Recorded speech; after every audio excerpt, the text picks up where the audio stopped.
मुसलमानों की देशभक्ति पे आप सवाल उठाते हैं। आप जानना चाहते हैं मुसलमानों का इतिहास, तो पढ़िए शहीद अशफाकुल्लाह को।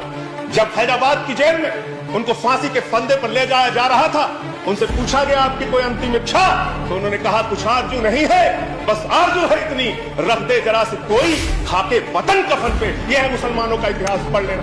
लेकिन आपको तो दाढ़ी से आपत्ति हो जाती है, टोपी से आपत्ति हो जाती है। अच्छा हुआ आप 1857 में नहीं थे, वरना दाढ़ी रखा कर जिन उलेमाओं ने अंग्रेजों के खिलाफ लड़ते हुए अपने सर कटवाए, उनके बलिदान को आप शर्मिंदा करते। बहादुर शाह जफर के इतिहास को पढ़ लेना। उनके बेटों का सर कटवा के रंगून की जेल में उनके सामने रखा गया। मानव अंग्रेज के पुलिस अफसर बहादुर शाह जफर को गिरफ्तार करने के लिए आए थे, तो उनका मजाक उड़ाते हुए उन्होंने कहा कि दमदमे में दम नहीं, अब खैर मांगो जान की, ऐ जफर ठंडी हुई शमशीर हिंदुस्तान की। तो उस बहादुर शाह जफर ने अंग्रेज अफसर को जवाब दिया था कि गाजियों में बू रहेगी, जब तलक ईमान की, तख्त लंदन तक चलेगी। देख हिंदुस्तान की, हिंदुस्तान के मुसलमानों के इतिहास को पढ़िए, के प्रति आपके मन में सम्मान पैदा होगा।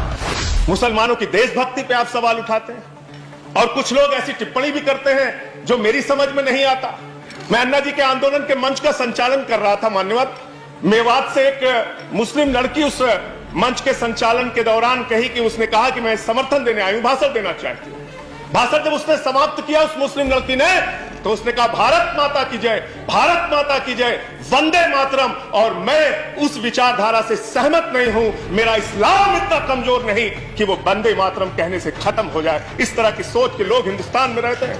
मैं जिस सुल्तानपुर के छोटे से शहर में काम करता था, वहां मेरे साथ शमशाद भाई काम करते थे। बहुत आपसे ज्यादा तेज भारत माता की जय वो लगा सकते हैं, वंदे मातरम लगा सकते हैं। आप आज इस नए भारत में कर क्या रहे हैं? झारखंड में क्या हुआ मान्यवर? चोरी के आरोप में एक आदमी को पीट के मार दिया गया इसलिए कि वो मुसलमान था, एक वर्ग विशेष से था। क्या इसकी चिंता इस सदन को नहीं होनी चाहिए? क्या धर्म के नाम पर इस देश के अंदर बंटवारे चलते रहेंगे? ये विविधता में एकता वाला देश है। यहाँ पे सभी धर्म, सभी जाति, सभी वर्ग के लोगों को सम्मान से रहने का हक है। लेकिन आपको तो दाढ़ी से आपत्ति हो जाती है, टोपी से आपत्ति हो जाती है। अच्छा हुआ आप 1857 में नहीं थे, वरना दाढ़ी रखा कर जिन उलेमाओं ने अंग्रेजों के खिलाफ लड़ते हुए अपने सर कटवाए, उनके बलिदान को आप शर्मिंदा करते, उनके बलिदान को आप शर्मिंदा करते। आप जानना चाहते हैं मुसलमानों का इतिहास, तो पढ़िए शहीद अशफाकुल्लाह को। जब फैजाबाद की जेल में उनको फांसी के फंदे पर ले जाया जा रहा था, उनसे पूछा गया आपकी कोई अंतिम इच्छा, तो उन्होंने कहा कुछ आरजू नहीं है, बस आरजू है इतनी, रख दे जरा से कोई खाके वतन कफन पे। यह है मुसलमानों का इतिहास पढ़ लेना। बहादुर शाह जफर के इतिहास को पढ़ लेना।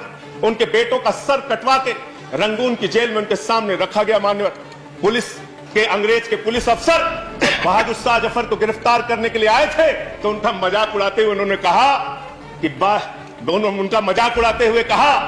कि दमदमे में दम नहीं, अब खैर मांगो जान की, ऐ जफर ठंडी हुई शमशीर हिंदुस्तान की।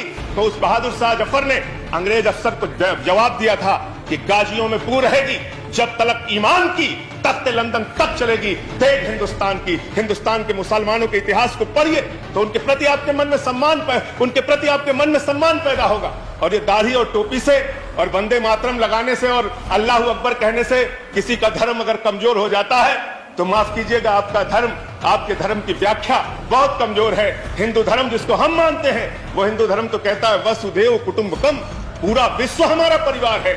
और हम आप भारत माता की जय लगाते हैं, आप भी जोर से लगाते हैं भारत माता की जय, हम भी जोर से लगाते हैं भारत माता की जय। लेकिन मुझे बताइए, दुनिया में कौन सी ऐसी माँ है जो अपने बच्चों में भेद करती है? दलित बच्चे को अलग निगाह से देखेगी, मुसलमान बच्चे को अलग निगाह से देखेगी, पिछड़े बच्चे को अलग निगाह से देखेगी, सिख बच्चे को अलग निगाह से देखेगी। अरे माँ तो वो माँ होती है जो अपने कमजोर बच्चों का ज्यादा ख्याल रखती है। भारत माता की जय लगाना है तो दिल से लगाइए। पूरे हिंदुस्तान में रहने वाले 130 करोड़ हिंदुस्तानियों का साथ दीजिए, तब इस देश का विकास होगा।